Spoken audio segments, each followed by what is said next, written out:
Welcome to the world of mystic science.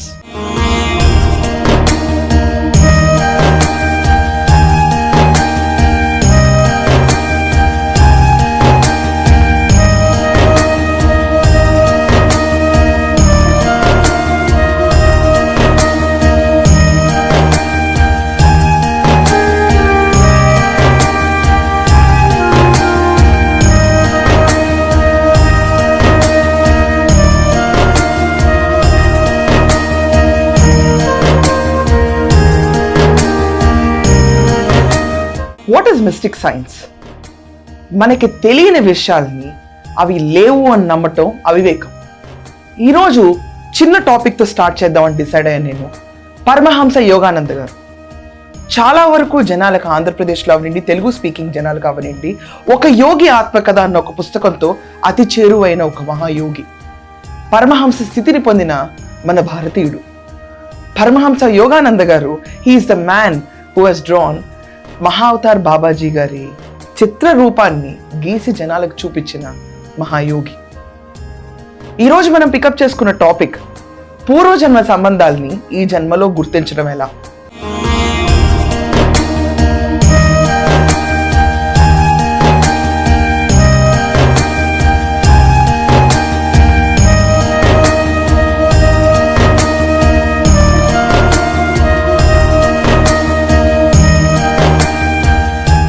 Observe చేస్తే చాలా మందిని మనం కలుస్తూ ఉంటాం. ప్రతి ఒక్కళ్ళని కళ్ళలో కళ్ళు పెట్టి చూసినా కూడా అప్పటికప్పుడు వచ్చిన spur of moment and attraction వల్ల వీళ్ళు మనకి తెలుసు అనుకుంటాం.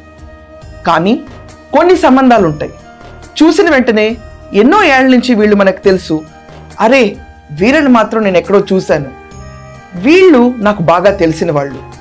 ఇలాంటి భావాలు మనలో ప్రేరేపిస్తూ ఉంటాయి. మనం ఎక్కడైనా కలిసామా? ఇది వరకు మనం ఎప్పుడైనా చూసామా? లేకపోతే ఇప్పుడున్న సోషల్ మీడియా హవాలో ఎక్కడన్నా పొరపాటున ఫోటో చూసామా అని కూడా రికలెక్ట్ చేసుకోవడానికి ట్రై చేస్తూ ఉంటాం. వాళ్ళే మన పూర్వజన్మ సంబంధాలు.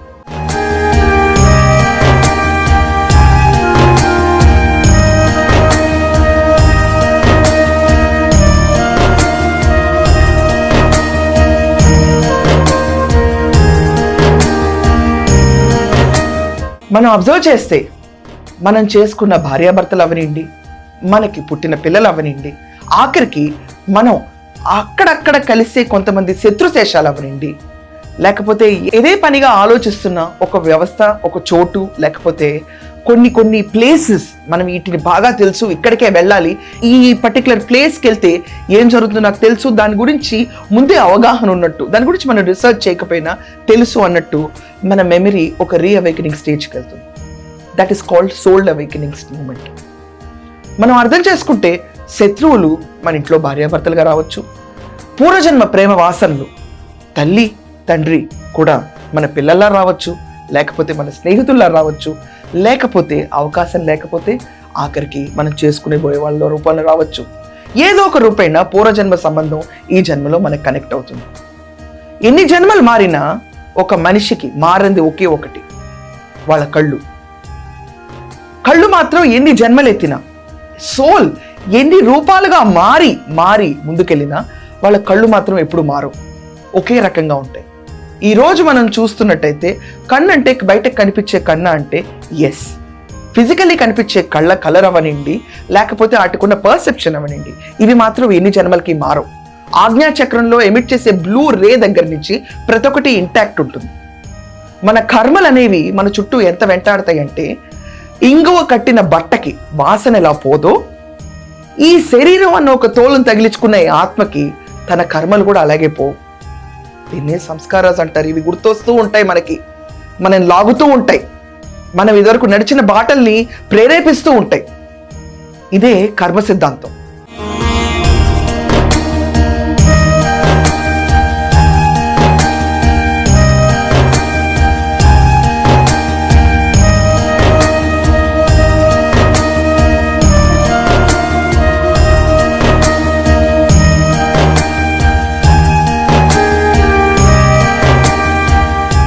ఈరోజు మనం అబ్జర్వ్ చేస్తే మనం ఎవరికి పుట్టాలన్నది కూడా ముందే మనం నిర్ణయించుకుంటాం. ఏ తల్లి గర్భాన్ని ఎంచుకోవాలన్నది కూడా మన ఆత్మ తనకు తను నిర్ణయించుకుని ఆ గర్భంలోకి వెళ్తుంది. ఇక్కడ ఈక్వేషన్స్ చాలా సింపుల్గా మ్యాచ్ అవుతాయి. మీకు ఎలాంటి రకమైన తల్లి కావాలనుకున్నారు, మీకు ఎలాంటి కోర్ క్వాలిటీస్ ఉన్న పిల్లలు కావాలనుకుంటున్నారు, ఆ తల్లి గర్భానికి ఈ శిశువు అటాచ్ అవుతుంది. అదే రకంగా మనం ఎవరినైతే విపరీతంగా ద్వేషిస్తామో ఈ సంబంధం కూడా కంటిన్యూ అవుతుంది. కార్మిక్ రియాక్షన్ అనేది మంచి చెడు రెండు కలిసి ఉంటాయి. కార్మిక్ రియాక్షన్లో ఒక శత్రువుని పదే పదే స్మరించకు వదిలేయని ఎందుకు అంటారంటే, నువ్వు ఇది ఆపకపోతే నీ ఆత్మ ఇంగువ కట్టిన బట్టలాగా ఇదే వాసనని కంటిన్యూ చేసి ఈ శత్రుత్వాన్ని ముందుకు తీసుకెళ్తా ఉంటుంది. ఈ శత్రువు రేపు నీ ఇంట్లో కొడుకోవచ్చు, లేకపోతే నువ్వు చేసుకునేవాడు అవ్వచ్చు, లేకపోతే నీకు దగ్గరగా ఉండే మిత్రుల్లాగా వచ్చి శత్రువుగా కూల్చే పర్సన్ కూడా అవ్వచ్చు. ఇదే ఆత్మ మళ్ళీ రిపీట్ అవుతుంది, మీ చుట్టూ తిరుగుతూ ఉంటుంది. సో రుణశేషాల్ని కట్ చేసుకుంటే వెళ్ళిపోతేనే మరుజన్మలో శత్రుశేషం తగ్గుతుంది. చాలా మంది అనుకుంటారు, ఈ రోజు మనం కలిసాం ఒకళ్ళని, వీళ్ళు బాగా నచ్చారు, సో ఇది మా పూర్వజన్మ సంబంధం అని.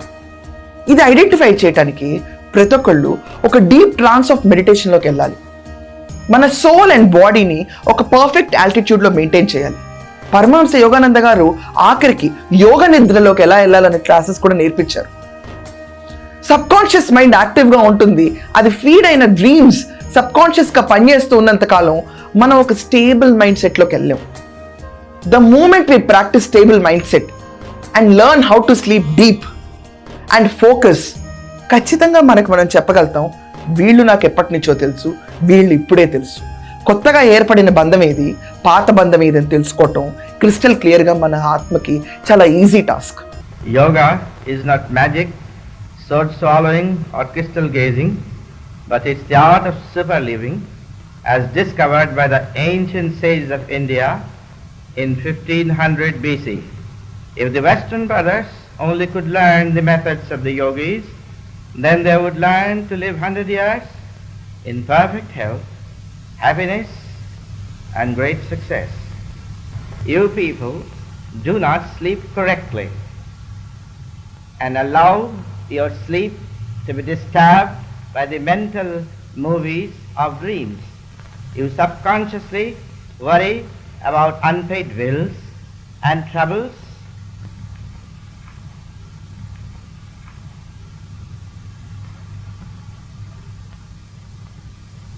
The reason for lying in this posture is to keep the internal organs floating in the tray of the chest and abdomen free from any pressure.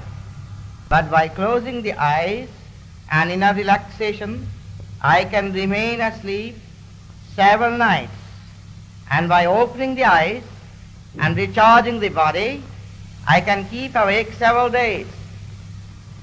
Now I will go into the state of superconscious bliss by lifting my eyes higher in a relaxation and controlling my heartbeat. కొంతమందిని చూస్తే మనకి అపరిమితమైన ప్రేమ వస్తుంది, వాళ్ళ కోసం ఏదైనా చేయాలన్న feeling ఉంటుంది. అది పూర్వజన్మలో తీరని ప్రేమ బంధం. కొంతమందిని చూస్తే సొసైటీ ఒప్పుకోకపోయినా వాళ్ళతో ట్రావెల్ చేయాలనిపిస్తుంది. అది మిగిలిపోయిన రుణశేషం. ఈ రుణశేషం ఫర్ ఎవర్ కంటిన్యూ అవుతుందంటే అవ్వకపోవచ్చు. మనం అర్థం చేసుకుంటే పచ్చిగా ఉన్న కొబ్బరి మట్టని తుంచడం ఎంత కష్టమో ఎండిపోయిన తర్వాత ఊరికే ఇలా చేత్తో అంటే పడిపోతుంది. అలాగే మనకున్న రుణం అనేది తీరిపోయిన తర్వాత ఆ ఆత్మతో మన సంబంధం తెగిపోయి చాలా సునాయాసంగా బయటకు వెళ్ళిపోయి కొత్త సంబంధాలను ఏర్పరచుకుంటూ ఉంటుంది. సో అందుచేతనే ప్రతి ఒక్కరు యోగ సాధకులు ఏం చెప్తారంటే, దేనిపైన అపరిమితమైన ప్రేమ పెంచుకోకు, దేనిపైన అపరిమితమైన ద్వేషం పెంచుకోకు, ఎవరిని శత్రువులా చూడకు, ఎవరిని అంత ఆప్తుల్లా చూడకు. ఎందుకంటే మరుజన్మ అనేది ఉంటుంది. ఆ మరుజన్మలో ఇవే క్యారెక్టర్స్ మళ్ళీ రోల్ అవుతూ ఉంటాయి. నువ్వు ఏదైతే ఆలోచిస్తావో, నువ్వు ఏదైతే ప్రేమిస్తావో, నువ్వు దేనికోసం అయితే ప్రేరేపణకు గురవుతావో అవే నీ మరుజన్మను శాసిస్తాయి. This is called mystic science. ఈ సైన్స్లో మనం ఇంకా డీప్గా వెళ్ళి ఆలోచిస్తే, ఎందుకురా నేను ఇలాంటి ఇంట్లో పుట్టాను అని చాలామంది ప్రశ్నించుకుంటారు. ఏ అంబానీ ఇంట్లో పుట్టాల్సిన నేను ఈరోజు ఒక సర్వసాధారణమైన మిడిల్ క్లాస్ ఇంట్లో ఎందుకు పుట్టాను అని. బట్ ఈ కాంబినేషన్ ఒకసారి అర్థం చేసుకుంటే, మన సోల్ ఆస్ట్రల్ వరల్డ్స్కి ట్రావెల్ చేసిన తర్వాత, చనిపోయిన తర్వాత తనకి తను బేరీ చేసుకుని అన్బయాస్డ్గా ఉండి తన తప్పొప్పుల్ని అట్ ద సేమ్ టైం తన కోరికల్ని వాంఛల్ని తనకున్న భావాలన్నింటినీ ఒకే ప్లాటర్లో పెట్టి తన కర్మానికి అనుకూలంగా ఉన్న ఊమ్ని వెతుక్కొని ఆ ఊమ్లో ప్రవేశిస్తుంది. ప్రవేశించేటప్పుడు మదర్ ఊమ్ కూడా వాళ్ళ పాత కర్మ సిద్ధాంతాలన్నీ జోడించుకుని ఇక్కడ ఒక పర్ఫెక్ట్ మ్యాచ్ ఏర్పడినప్పుడు ఆ ఇంట్లో మనం వెళ్తాం చూస్తాం. సో ఇక్కడ ఎక్కడ కూడా choosing a mother is what soul does, it's not father. Soul ఎప్పుడు మదర్ని చూస్ చేసుకుంటుంది. అందుకనే మదర్తో బంధం అనేది చాలా గట్టిగా ఉంటుంది when compared to fatherly bond.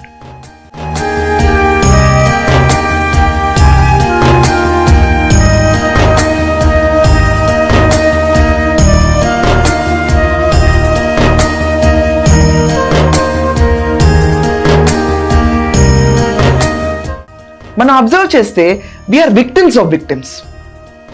వాళ్ళు తీసుకున్న కోరికల మీద మనకున్న కోరికల మీద కలిసి మానవ జన్మ ఎత్తినప్పుడు వాళ్ళని నిందించడం, దూషించడం తప్పు.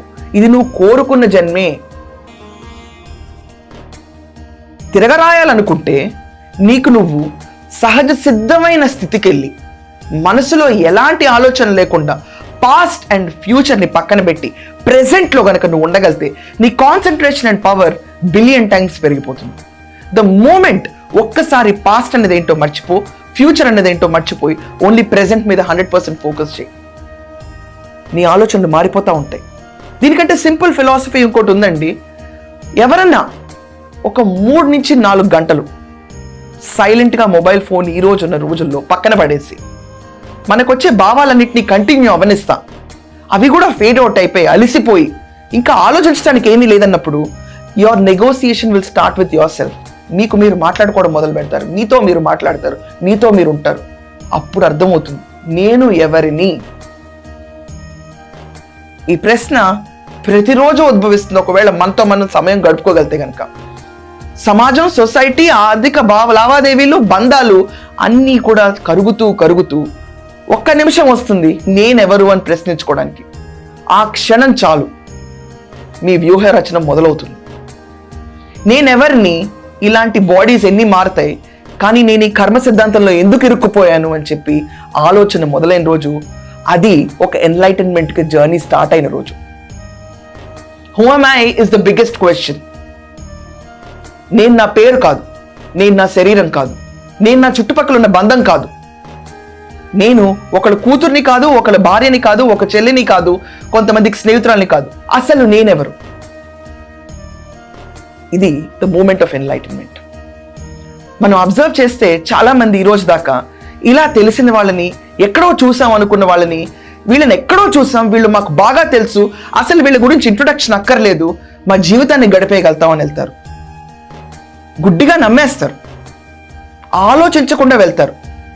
గట్టిగా ఒక్కసారి కళ్ళు మూసుకుని మీతో మీరుండి ఆ మనిషి గురించి ఆలోచించండి.